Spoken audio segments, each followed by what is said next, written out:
morning, y'all. We're doing another episode of jaywalking. Wrapped up my morning run.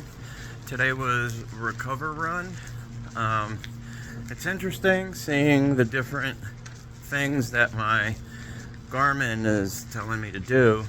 So let's focus on the Garmin for a few. This thing, I'm going to do a better breakdown when I sit down. I want to try and edit this one coming up with the Garmin, so I can get the stats on the screen, take some screenshots to show you and everything. But this thing is ridiculous. I don't even have like the newest model or anything. I have the Garmin Forerunner 245 Music. Some of the things you can do are pair your headphones with the watch, get your Spotify on the watch. It holds music so that when you go run, you don't have to have your phone either strapped to your arm or bouncing around in your pocket or carry it in your hand, because let's just be honest, all of those can be annoying. And if you're getting some of the newer phones, they're not necessarily like light, so whatever, and it's not heavy, but whatever added weight I can get off of my body, and just run more comfortably, I'm gonna do. So this thing has been just amazing so far. Some of the stats that it tracks are your heart rate, but it's telling me what my heart rate is resting and while I'm moving.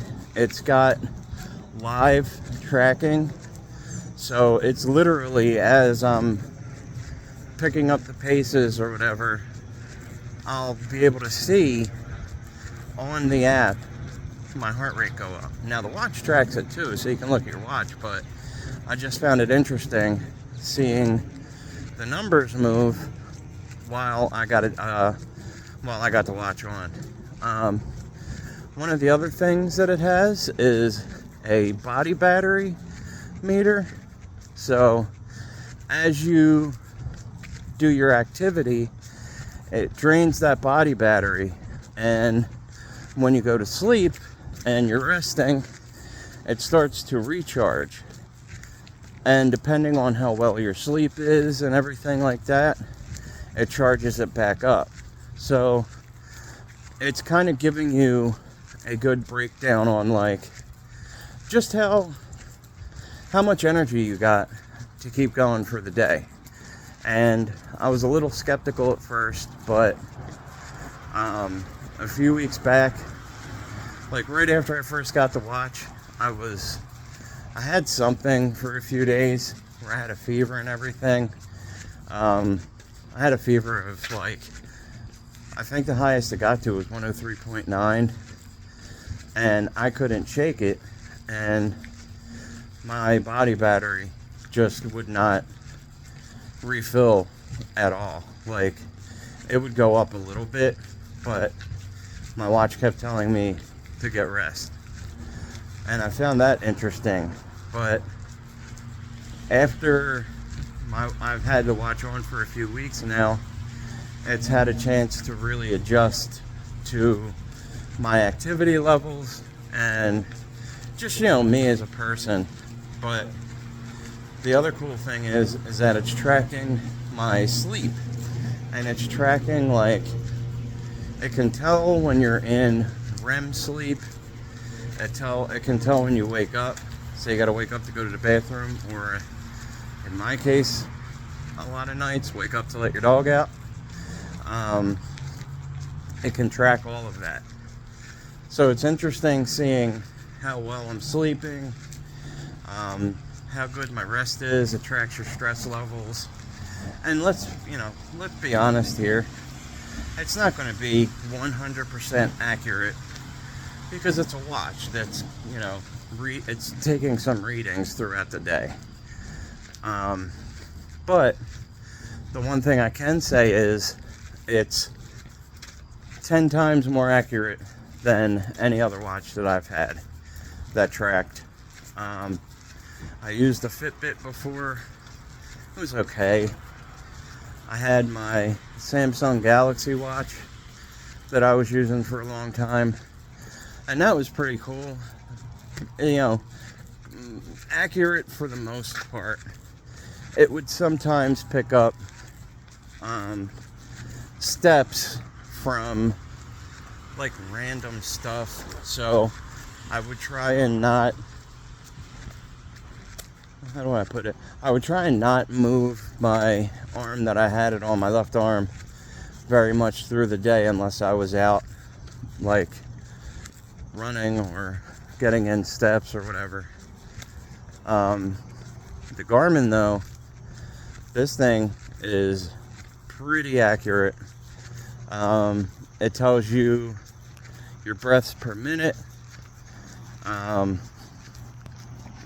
It just tracks a lot of different stuff, and even you can drill down even further into each one of those and get like very accurate readings. And I'm going to post up some more video to kind of show some of that stuff in detail. But since I've been training using the Garmin, I've been kind of trying to stick to the plan that it gives me, because it gives you every day when I go to turn on like the run feature on here so it can track what I'm about to run, it gives you a suggested workout, and I've been following those, and I've posted some of the numbers. I've seen a big increase in performance. I'm seeing progress, and it gives me something a little more structured now. Whereas before it was just, well, let me get up early and go out and run for 6 miles. That was my routine every day. And honestly, like, I would run as much as I can, but there would be moments where I would have to just stop and like fast-paced walk to catch my breath. And since I've gotten the Garmin, I've been trying to stick to the plan, but also not try and overdo it, because part of the issue I had before was pacing. And what this watch does is it helps you with pacing a lot. There was no there was no feature on my watch before, the Galaxy watch, that would really like let me know if I was getting too fast or if my pace was too slow. And the second that I'm out of my pace window, the watch goes off, letting me know. I can feel it vibrate on my wrist, and it's letting me know, like, you know, take a look at it real quick and see what's going on, and it'll let me know if I'm in the green, or if I'm in the red going too high, or if I'm in the red going too slow. So it's helped with pacing quite a bit, and with that pacing, it's helping me learn, you know, how to pace myself a lot better. Whereas before it was just kind of going off of feeling. But because of that, I've been able to pace myself a lot better and run consistently. And when I say run consistently, I mean like running without having to take a walk break and, like, you know, a fast-paced walk so I can get my breath back. The past couple weeks have been some of the longest, like, consistent, just straight runs that I've been able to do, and I can just feel the progress happening. Like, up until a couple of weeks ago, I would be able to do, like, I'd be able to hold, let's say, a 12-minute pace for 8-10 miles, really without a problem. I wouldn't have to really slow down or anything. But since I've built up more, earlier actually, I guess it would be the end of last week, I was able to run for 5 miles under a 10-minute pace. And that was easily the best that I've ever done. I did 5 miles. Actually, it was over. It was 5.08 miles in 9 minutes and 28. I'm sorry. It was a 9 minute and 28 per mile pace. And I've never been able to go under 10 like that, let alone under 9:30. So I'm definitely seeing the progress. Now, part of it I can tell is like, you know, just over time and being consistent with running all the time. That's a huge, that's just training that I've got under my belt now. But I've also haven't had anything to push me to make sure that I'm going and not stopping like that. And the thing is like, I feel this thing vibrate, and I look, and depending on what I'm doing, I'm adjusting to stay in that pace, because I'm trying to get better at the long run so that I can do my marathon next year. And I'd like to do it in a reasonable time. Now, I may end up having to, you know, take a breather, walk kind of thing for a few, which is fine. But I want to be able to finish it. And I want to be able to finish it, like I said, in a decent time. And when I say decent time, it's a decent time for me. I'm not looking to break records or anything like that. It's going to be my first marathon, so I'm trying to think reasonably and not set my expectations too high. And that's one thing that I want to kind of reiterate to people out there. How do I put this? It's good to have expectations, but don't set your bar too high. Don't set it so high that you're gonna fail and then be mad at yourself or beat yourself up and put yourself in a position where it's gonna make you want to quit. Because honestly, that does nothing for anybody. Set yourself reasonable expectations and reasonable goals. Like, there's no reason to reach for the stars, especially if you're just starting. Like, why? Unless you're a professional athlete, it does nothing for anybody, you know? Like, if you're not getting paid for it, then think reasonably. Set yourself realistic goals. And when you reach that goal, don't stop there.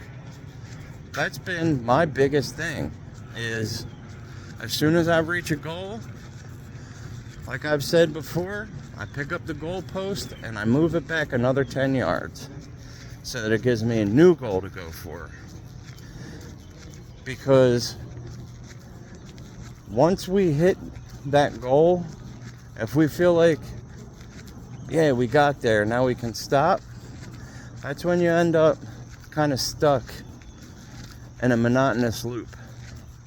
Or you can even go backwards in progress because you feel like you accomplished your goal and now you can stop whatever you're doing. And especially when it comes to weight loss, that's the last thing you want to do. You don't want to, like, all right, well, I got down to 200 pounds. Now I can go back to eating like I was before. You do that, and all you're going to do is put the weight that you just lost back on. Because you just lost the weight, right? So now you need to adjust your lifestyle to keep it off. Just because you got down to the weight that you want doesn't mean you can go back to eating all of the stuff that you did before, because all that's going to do is put the weight right back on you. Like, not even joking. All that's going to do, if you go back to your old lifestyle habits, what do you think got you there to begin with? What do you think made you gain the weight? You know? Because you weren't doing something in moderation. Now, am I saying to completely limit yourself and never enjoy life again? No, not at all. But the part of the big problem is that we feel like we accomplished that goal, and then we feel like, all right, well, we're here now. Now we can just do whatever we want. And that's not the case, because doing whatever we want was how we ended up obese in the first place. Like, that's been my biggest thing with being consistent with my weight loss and being able to keep it off, is staying consistent. Because I know what I did before to put all the weight on. So now, if I'm, you know, and we're people, we crave things, especially delicious desserts. Part of it is because it's literally modified to suit your taste buds so that you want to keep eating it and coming back for more. It's marketing. I mean, and I can't blame the companies for it. You want your product to taste good so that people buy it. You don't want it to taste like crap, because then no one's going to want to eat it. But we don't ever take moderation into consideration. We don't have, like, you know, say someone goes to the Krispy Kremes and buys donuts. How many people you know honestly sit and eat one? Especially if you have a whole box sitting in front of you. I know that, and this, you know, I'm not trying to point fingers or anything, but I know that where I work and in previous jobs, if someone comes in with a box of donuts or a box of candy or just, you know, anything that should be eaten in moderation, nobody, and I mean nobody, is just having one, unless there's only enough for one for everyone. It tastes too good. It triggers those receptors in your brain. It makes you want to keep going back for more. And that's not to blame anyone, but it's just how the food is designed and how we are as human beings. It triggers those dopamine receptors to make you keep coming back for more. So I'm not saying once you lose the weight, never to indulge again. No, of course you should. We're human. You're going to have your birthday and celebrations. But the thing is we need to limit that. We need to have it in moderation. That's the big key.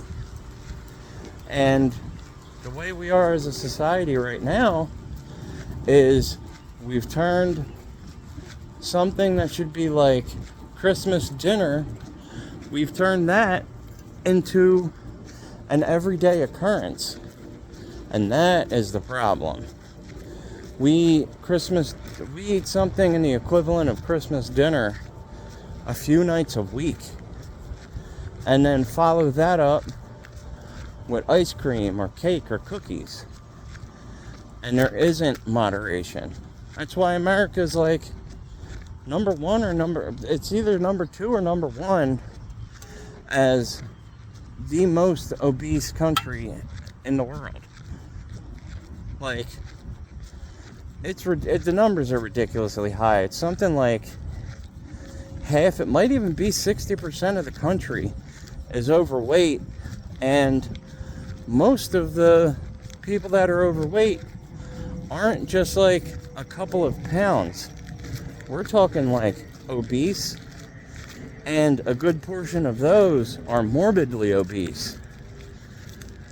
So we need to get ourselves, pull the reins back a little bit, stop eating all of the stuff that we are, and worry about our health. Because the last thing you should want is to have those last years of your life just be a ton of suffering. And it's all because we indulged too much as younger adults or children. Well, children, that's a whole other thing I don't get into one of these times, because the way some of our kids are eating is horrible. But anyway, until the next one, go ahead and hit the like, subscribe if you like the content. Follow me on Instagram at 1man1year150. Catch me on Strava, Jason Gardner, #1man1year150. Till the next one, I'm out.